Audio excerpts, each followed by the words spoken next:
Good afternoon everyone. Good afternoon. Good afternoon बेटा।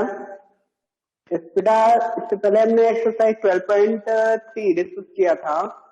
अब उसमें शायद 12.3 नहीं 12.4 डिस्कस किया जा रहा था ना। आज हम रिमेनिंग पॉइंट्स है उनको आज हम यहाँ पे क्लियर करेंगे, ठीक है। तो चलिए स्टार्ट करते हैं क्लास।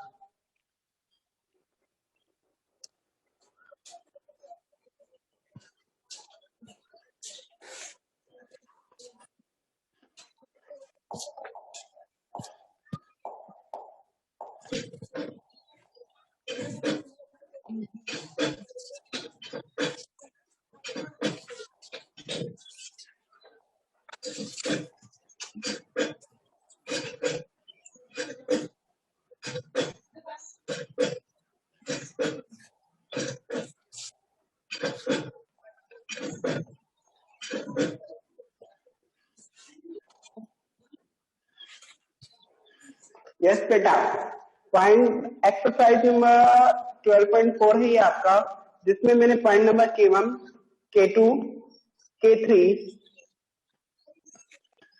ये डिस्कस किया था। पॉइंट नंबर K3 तक डिस्कस किया गया था ना। अब बात करनी है पॉइंट नंबर K4 की, यही ना, यही तो करना है। ये भी डिस्कस हुआ था सर, डिस्कस हुआ था। यस बेटा, हमने कहा था इसमें लेट करना, फोर्थ टर्म की बात किया। Find the fourth term so that the number in each set are in proportion, यानी हमें क्या करना है, इस सेट का फोर्थ टर्म फाइंड करना है जिससे कि जो ये सेट है वो प्रोपोर्शंस में हो जाए। तो इसके लिए हम क्या करते हैं, लेट करते हैं इसका फोर्थ टर्म बी एक्स। भाई इसका फोर्थ टर्म क्या लेट करेंगे, इसका फोर्थ टर्म हम लेट करेंगे एक्स, ठीक है। लेट से फर्स्ट की बात कर ले, 6, 9, 2, x इसका फोर्थ टर्म हो जाएगा। अब आप जानते हैं इनके बीच का जो रेशियो होगा, उसके बीच के रेशियो इक्वल होंगे, प्रोपोर्शन में है ना। तो प्रोपोर्शन में होने का मीन्स ये है कि इनके जो रेशियोज हैं वो इक्विवेलेंट होंगे। फर्स्ट टू और लास्ट टू टर्म्स का जो रेशियो होगा वो इक्विवेलेंट होगा एक दूसरे के। या इसके लिए मैंने फार्मूला बताया था, जब रेशियोज या सेट प्रोपोर्शंस में होते हैं तो फार्मूला क्या था, product of mean is equal to product of extreme, ठीक है। या product of stream is equal to product of mean, कुछ भी पहले राइट कीजिए चाहे इसको राइट कीजिए, is equal to product of mean. बात इतनी समझ में आई? यस सर, पहले ही क्लियर किया था मैंने। अब प्रोडक्ट ऑफ स्ट्रीम मतलब स्ट्रीम टर्म्स क्या होते हैं, जो बाहर के टर्म्स यानी फर्स्ट से लास्ट टर्म्स जो होता है वो स्ट्रीम टर्म्स होता है। अब बात, और जो बीच के टर्म्स होते हैं उन्हें मेन टर्म बोला जाता है। ये आपके मेन टर्म हो गए। ये कौन से टर्म है, मेन टर्म। तो product of stream is equal to product of mean. अब बात आती है सर स्ट्रीम में क्या क्या मल्टीप्लाई करिए। स्ट्रीम में है 6 multiplied by x is equal to किसके चलेगा, product of mean 9 multiplied by 2, 9 multiplied by 2। Yes, अब क्या करेंगे, 6x है यानी x इक्वल टू अगर फाइंड करना तो ये मल्टीप्लाई में है, आप RHS में ट्रांसफर करोगे तो ये डिवाइड में हो जाएगा, यानी 9 2 जा 18 डिवाइड बाई क्या हो जाएगा, 6 हो जाएगा। 6 1 जा 6, 6 3 जा 18, तो मिला के भाई x की वैल्यू यानी फोर्थ टर्म यहाँ पे क्या है, 3 आया, ठीक है। Yes sir, yes sir. Yes बेटा, अब बात करेंगे हम पॉइंट नंबर H1 की। किसकी बात करेंगे, H1 की, जिसमें दिया क्या गया, ये आप लोगों का क्लियर है। पहले भी इसको मैंने इसके पहले क्लास में इसको कराया था, पॉइंट नंबर आपका जो K4 था, हमने कहा रिवाइज कर देते हैं। तो आई होप अब क्लियर ही हो गया होगा। चलिए पॉइंट नंबर H1 की बात करते हैं। इसमें कह रहा है find the value of the variables if each of the set, find the value of the variable if each of the set if the numbers are in proportion। यानी आपको क्या है, इसमें से जो वेरिएबल्स हैं इनकी वैल्यू फाइंड करनी है। Variables let's say x y z a b c d कुछ भी ऐसा करके है तो वो वेरिएबल है, क्योंकि इसकी वैल्यू फिक्स नहीं है, कुछ पता नहीं है हम क्या कह सकते हैं, कुछ क्या आएगा हम कह नहीं सकते ऑलरेडी, है ना। तो यस मैम, है इसमें जो फर्स्ट क्वेश्चन की बात कर लें जिसमें दिया गया है टर्म्स क्या है, 6, इसके टर्म्स क्या क्या है, 6, दूसरा टर्म क्या है a+1, भाई थर्ड टर्म क्या है 3, और फोर्थ टर्म है 8। इसके 4 टर्म्स हो गए। ये फोर्थ टर्म जो है बेटा, ये कह रहे हैं ये प्रोपोर्शंस में, if each set are in proportion then find the value of variable, ठीक है, ऑफ ईच सेट, यानी प्रत्येक सेट के जो वेरिएबल्स हैं उनकी वैल्यू फाइंड करना। अगर ये सेट प्रोपोर्शंस में है तो प्रोपोर्शंस में है तो आप जानते हो क्या बेटा, इसका वही फार्मूला प्रोपोर्शंस के लिए, प्रोडक्ट इफ, ऐसा आप राइट कर सकते हो,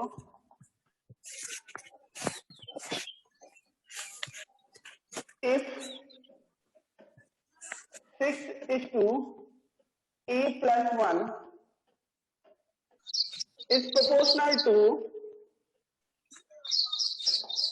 3 is to 8 is proportional to 3 is to 8, यदि ऐसा है तो हम क्या राइट कर सकते हैं, प्रोडक्ट ऑफ स्ट्रीम या product of mean, product of mean is equal to product of stream, product of stream।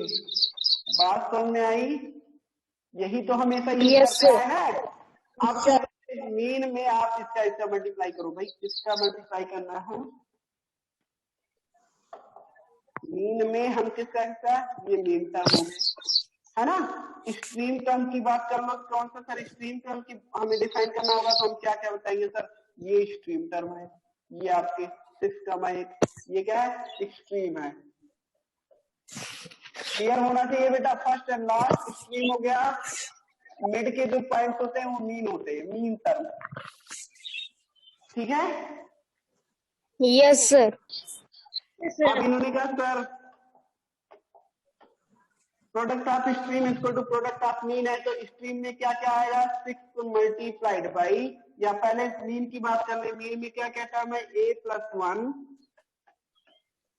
Multiplied by 3 is equal to 6 multiplied, extreme में जो वैल्यू जो टर्म्स है वो 6 है और 8 है, तो 6 मल्टीप्लाइड बाई 8 राइट करते हैं। आई होप इतना क्लियर हो गया होगा। अब हम करेंगे क्या, यहाँ पे हमें a की वैल्यू फाइंड करनी, तो a प्लस 1 ऐसे राइट कर लो पहले,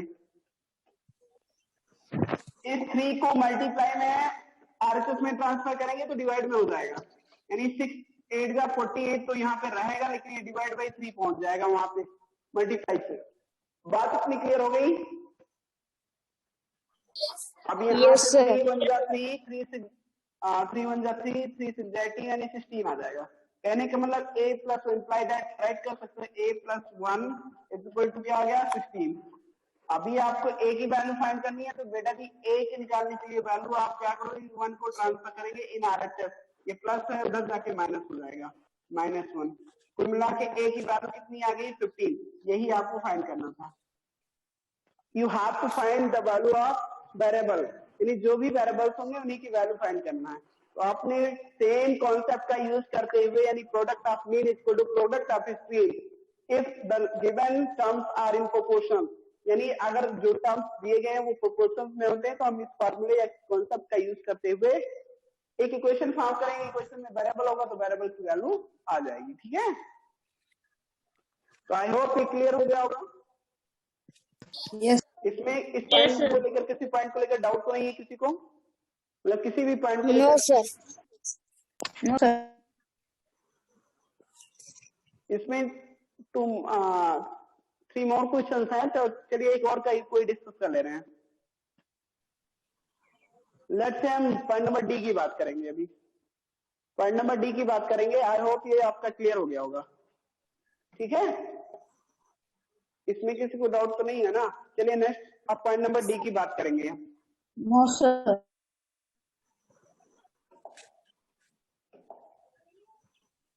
बेटा इसमें दिया क्या गया है, पॉइंट नंबर डी में 4, 7, 28 एंड y + 9। इफ आप राइट करोगे ना, इफ 4, 7 ये लैंग्वेज में ऐसा राइट किया जाता है, 28, y + 9 are in proportion, are in proportion.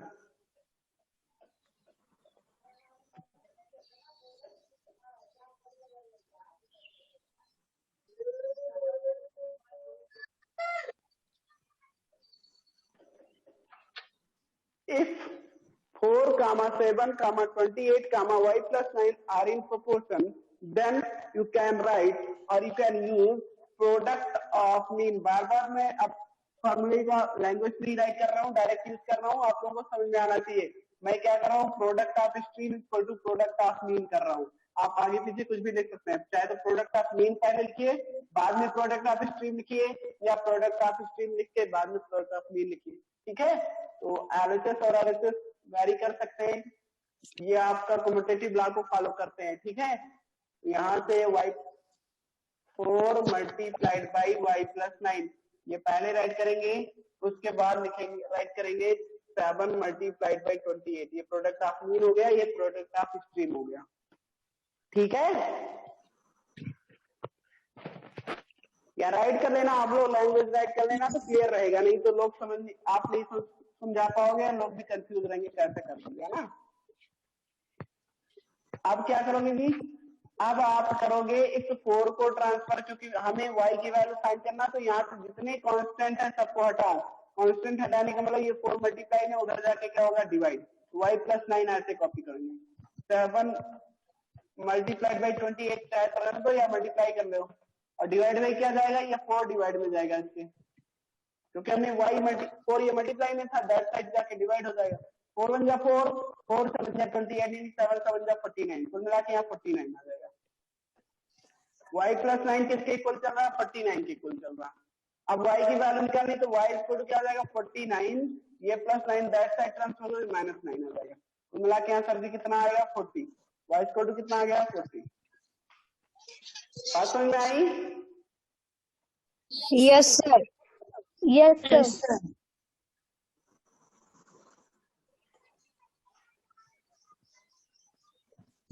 ऐसा कोई पॉइंट जिसको लेकर आप लोगों को डाउट हो, इसमें किसी भी एक पॉइंट को लेकर कैलकुलेशन से रिलेटेड कोई प्रॉब्लम?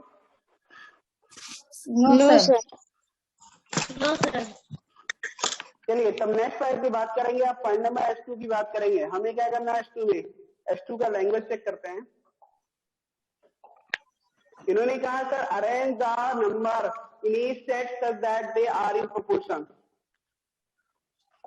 हमें ऐसा सेट करना है सारे नंबर्स को कि ये प्रोपोर्शंस में हो जाए, शायद अभी नहीं है, तभी तो हमें अरेंज ऐसा करना है कि ये प्रोपोर्शंस में आ जाए।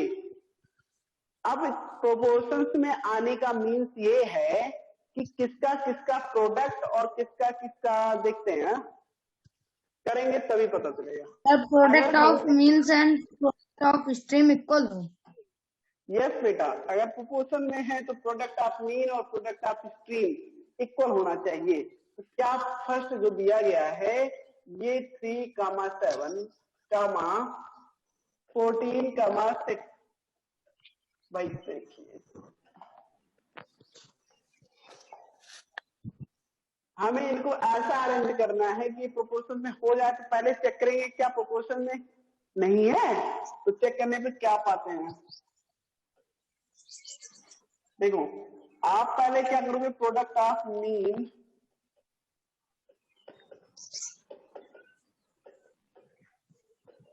Is equal to product of extreme, ये वाला फॉर्मूला यूज करते हुए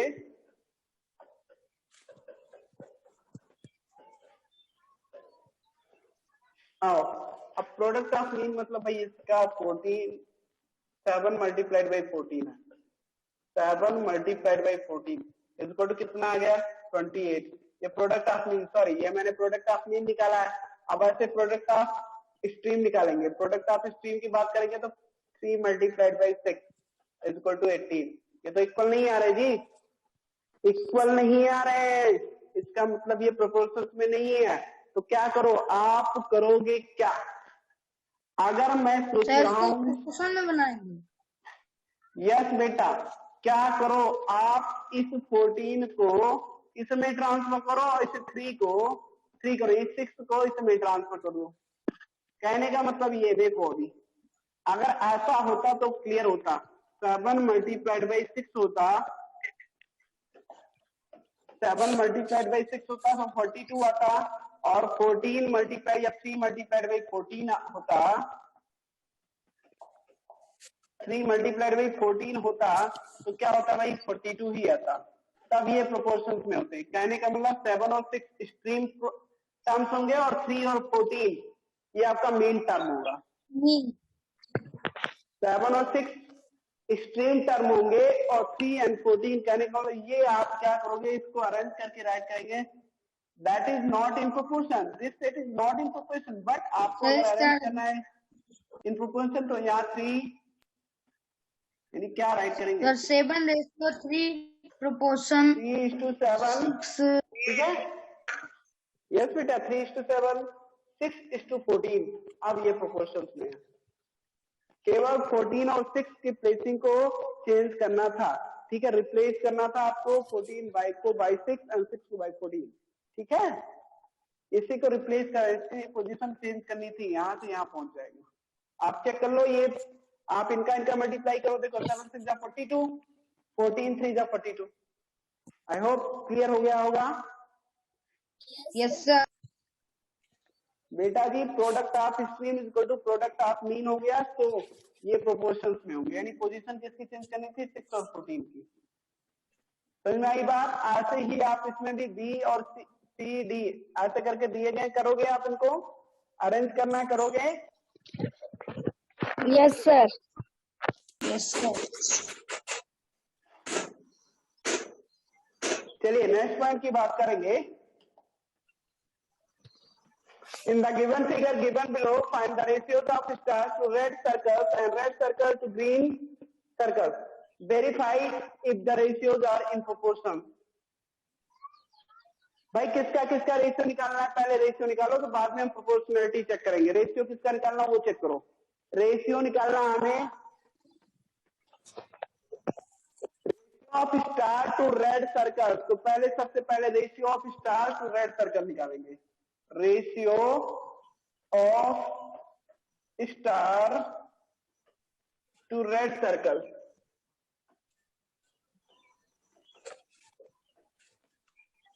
बेटा जी स्टार कितने हैं, टोटल स्टार काउंट कीजिए, कितने स्टार हैं यहाँ पे Sir 3. 3 स्टार्स है। डिवाइड बाई क्या करेंगे, सर्कल, रेड सर्कल कितने हैं 1 2 3 4 5 6, यस बेटा 6, यानी 3 1 जा 3, 3 2 जा 6, 1:2। रेशियो कितना हो गया 1:2। 1:2. आई होप इतना क्लियर हो गया होगा। चलिए नेक्स्ट पॉइंट की बात Yes, sir. करेंगे। आप निकालेंगे रेशियो, नेक्स्ट पॉइंट इन्होंने कहा and red circle to green circle. Now अभी रेशियो निकालना रेड सर्कल का ग्रीन सर्कल से। Ratio now ratio of red circle to green circle. बेटा पहले रेड सर्कल की बात किया तो हम रेड सर्कल के नंबर को राइट करेंगे। कितने रेड सर्कल्स हैं यहाँ पे 6 और ग्रीन सर्कल कितने 9. 9। डिवाइड करेंगे, सिंप्लीफाई करेंगे, यहाँ से क्या आएगा 3 2 जा 6, 3 3 जा 9। कहने का मतलब सिंप्लीफाई करने पर आ गया 2:3 आएगा, सिंप्लीफाई करने पे 2:3। क्या ये दोनों रेशियोज पर है, क्या ये दोनों verify if the ratios are in proportion. बेटा करें रेशियो, क्या यदि रेशियो प्रोपोर्शन में तो वेरीफाई करें, नहीं रेशियो प्रोपोर्शन में है ही नहीं। No, sir. आप वेरीफाई करके चेक कर सकते हो। रेशियो को इसको 1:2 को 1/2 लिखेंगे और इसको 2:3 को 2/3। अब दोनों को कंपेयर करना है तो ये देखो भाई कंपेयर कर लो। जनरली जानते हो 1/2 इज नॉट इक्वल टू 2/3, 3 1 जा 3 एंड 2 2 जा 4 नॉट इक्वल टू, ठीक है, ये दोनों इक्वल नहीं है आपस में 3 और 4। तो हम कह सकते हैं ये रेशियोज जो गिवन रेशियोज है, सॉरी जो हम रेशियोज फाइंड किए हैं सर्कल्स का या स्टार्स का, that are not in proportion. Okay बेटा ये प्रोपोर्शन पे नहीं है, बट ये आपको बात समझ में आई कैसे रेशियो निकाला गया। जिसकी बात लैंग्वेज में पहले की जाएगी उसको हम न्यूमरेटर में उसकी वैल्यू को, और जिसकी बात बाद में की जाएगी उसकी वैल्यू डिनोमिनेटर में की जाएगी, ठीक है। Yes sir. अब हम बात करेंगे पॉइंट नंबर A1 की, जिसमें दिया क्या गया है। Point number A, car travel 34 kilometre in 2 hours. देखते हैं थोड़ा सा वहां पे क्या, at a constant speed how much time will it take to travel 51 kilometre.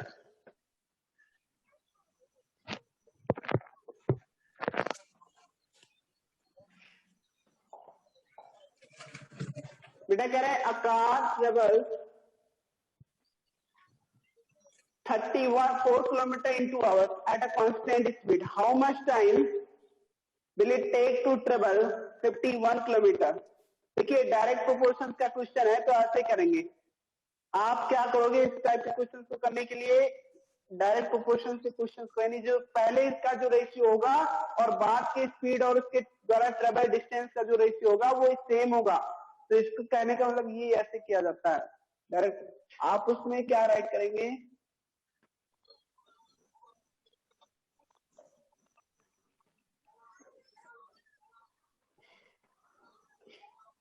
Direct proportion से क्वेश्चन को बहुत ही इजी होता है करना। हम आपको दिखा दे रहे कैसे करेंगे। यहाँ पे एक तरफ स्पीड ऑफ द कार, शायद स्पीड नहीं दी गई है, टेकिंग टाइम और ट्रेवल डिस्टेंस दिया गया। ट्रेवल डिस्टेंस एक तरफ राइट करेंगे बाय कार, ट्रेवल डिस्टेंस,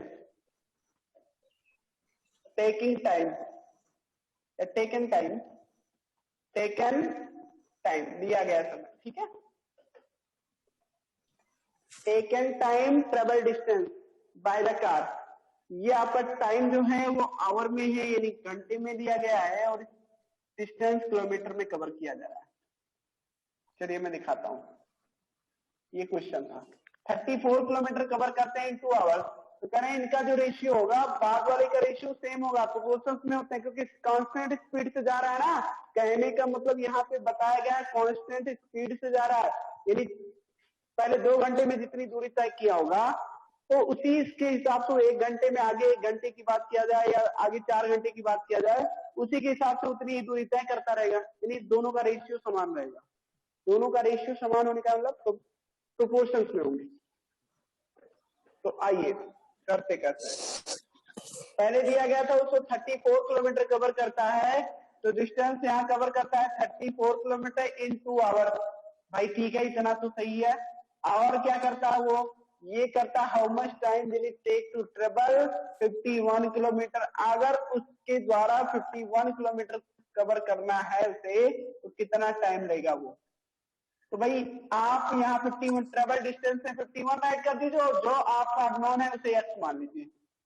अब बात समझ में आई, फोर्थ टर्म नहीं पता है, एक्स मान लिया। आप जानते हो फर्स्ट 2 का रेशियो जो होगा वो, यदि because they are in proportions, okay, because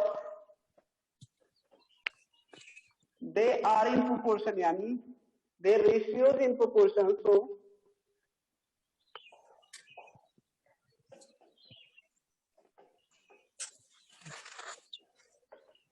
ratios in proportion।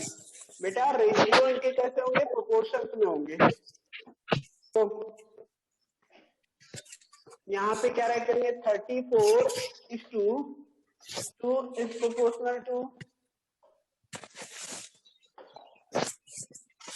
Yes बेटा 34:2 डायरेक्ट राइट कर दे क्या, चलो अच्छा 34:2 is proportional to 51:x, okay, ये राइट कर सकते हो।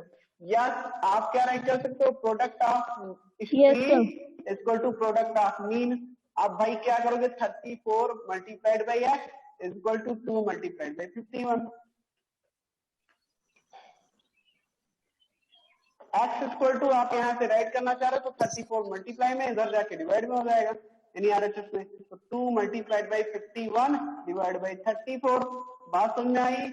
17 से इसको कट करेंगे तो 17 2 जा और 17 3 जा 51, 17 2 जा 34, 17 3 जा 51, 2 से 2 कट गया, 2 1 जा 2, 2 1 जा 2, आंसर कितना आया 3।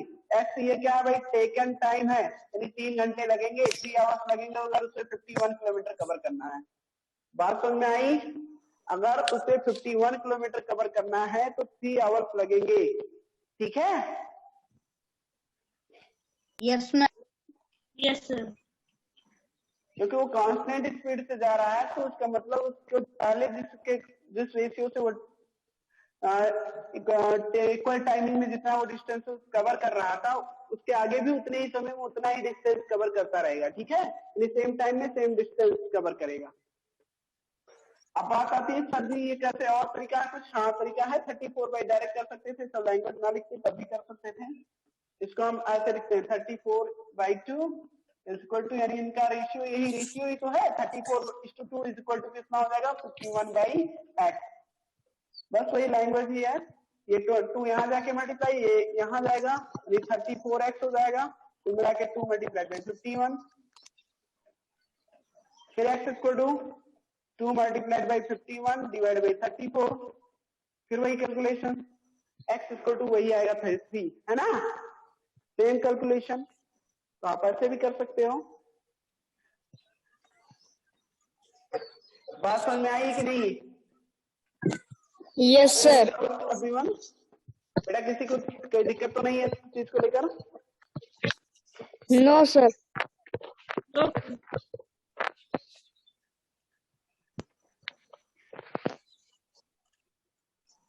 आंसर क्या होगा 3 hours.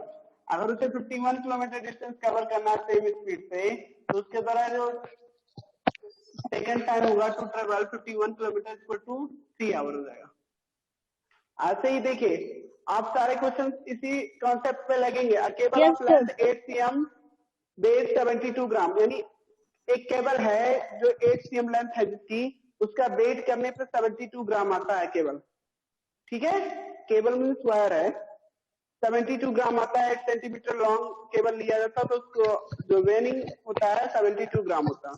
What will be the weight of cable of length 10 cm, यानी वही केबल अगर 10 cm लेंथ का हो सेम केबल, तो उसका वेट कितना होगा? सेम रेशियो में होगा, उसी रेशियो में होंगे।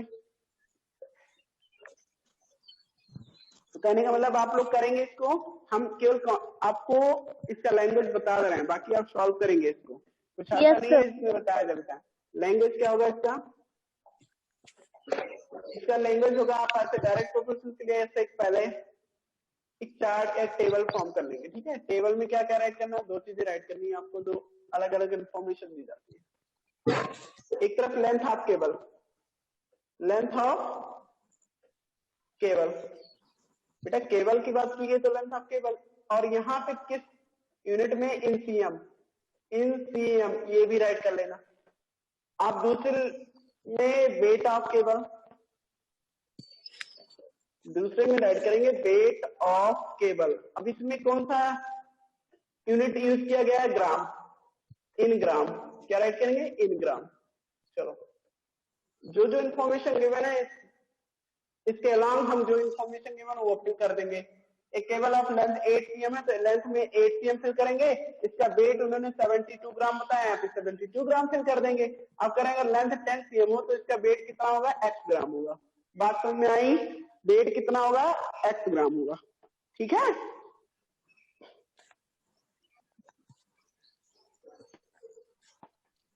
ये आप लोग ट्राई कीजिएगा, सॉल्व कीजिएगा, अगर नहीं होता है तो हम नेक्स्ट क्लास में तो क्लियर कर देंगे, ठीक है? वैसे हो जाएगा बेटा, इससे पहले कि सेम कॉन्सेप्ट यूज करना है जो इससे पहले क्या किया गया है, ठीक है? आई होप कि आप लोगों का हो जाएगा। Yes sir. होना चाहिए। नेक्स्ट पॉइंट की बात करेंगे, पॉइंट नंबर 3। इसमें ना the length and width of a photograph are 20 cm and 14 cm respectively if it is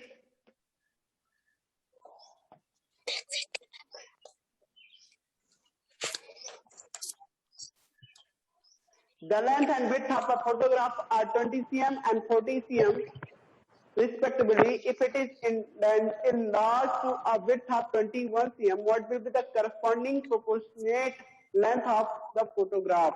बेटा लेंथ और विड्थ सेम बात, सारे प्रोपोर्शंस में होंगे क्योंकि वही फोटो है, उसका अगर विड्थ बढ़ाएगा तो सेम रेशियो में लेंथ भी बढ़ेगा।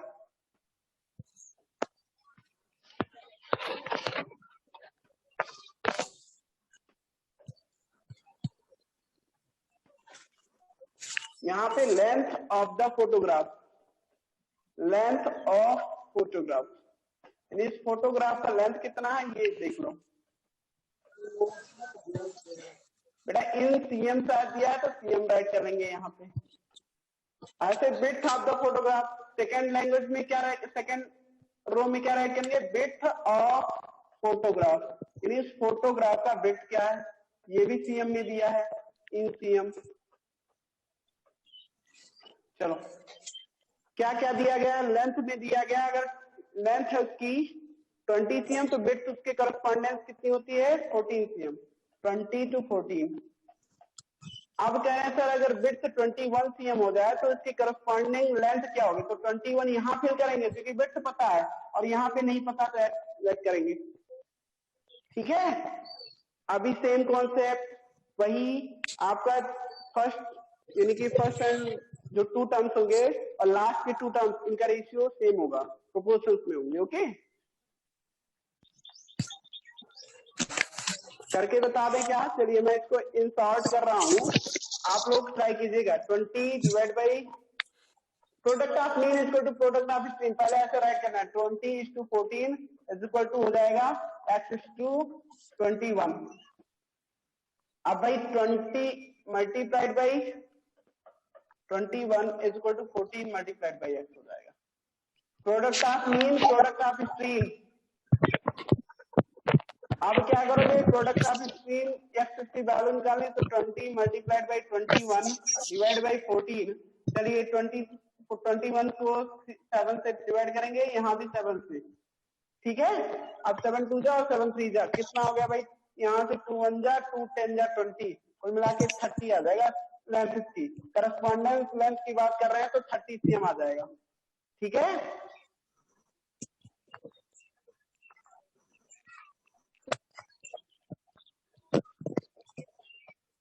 यस और नो, समझ में आई बातें कि नहीं? Yes sir.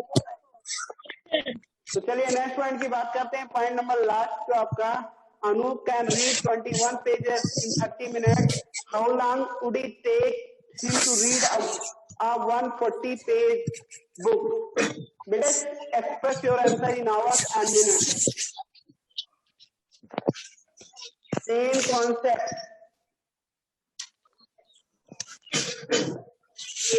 यहाँ पे Anup read करता है 20 number of pages read by Anup, read by Anup यानी उसके द्वारा कितने पेजेस रीड किए जाते हैं ये यहाँ पे राइट करेंगे। और एक टर्म टेकन टाइम, यानी उसको कितना समय लेता है रीड करने के लिए, taken time. Number of pages read by Anoop या अनूप रीड, सेकेंड रो में क्या राइट करेंगे, टेकन टाइम। भाई कितना रो पेजेस को रीड करता है 21 पेज, टाइम कितना टेक करता है मिनट में 30 मिनट। एक चीज यहाँ पे यूनिट राइट करना जरूर, इन मिनट, इन मिनट। यहाँ पे पेज नंबर है तो नंबर का कोई यूनिट नहीं होता। How long did it take to read 140 page, बेटा जी बता रहे हैं कि 140 पेज होता तो कितना टाइम लगेगा, एक्ट टाइम लगेगा। और जो भी आंसर आएगा वो मिनट और आवर में एक्सप्रेस कर देना। मुझे लग रहा है जैसे मान लीजिए 80 मिनट आ जाए तो 80 मिनट में कितने आवर मिनट हो जाएंगे बताइए, आंसर लेट से 80 आ जाए तो क्या होगा 80 मिनट, तो आवर और मिनट में किस कैसे एक्सप्रेस करोगे, क्या आएगा आंसर, बोल नहीं पा रहे हो? 1 आवर 20 मिनट, 60 मिनट निकल जाएगा उसमें तो 1 आवर फॉर्म कर लेगा, बाकी रिमेन्स कितना हुआ 20 मिनट। ठीक है, यस सर। अब मेरी बात सुनिए, आप लोग क्वेश्चंस को ट्राई कीजिएगा। ट्राई क्या मतलब करना है आपको बेटा, जिसमें सारे कॉन्सेप्ट भी क्लियर कराए गए हैं। आप करने के बाद अगर कोई डाउट होता है तो नेक्स्ट क्लास में क्लियर कर दिया जाएगा। ओके, आज का आपका ये एक्सरसाइज जो आपका का था मीन्स 12.4 ये भी कंप्लीट हो गया है। नेक्स्ट क्लास में तो फर्दर जो पॉइंट होंगे वो डिस्कस करेंगे। Okay. Goodbye everyone. Sir, goodbye. Goodbye.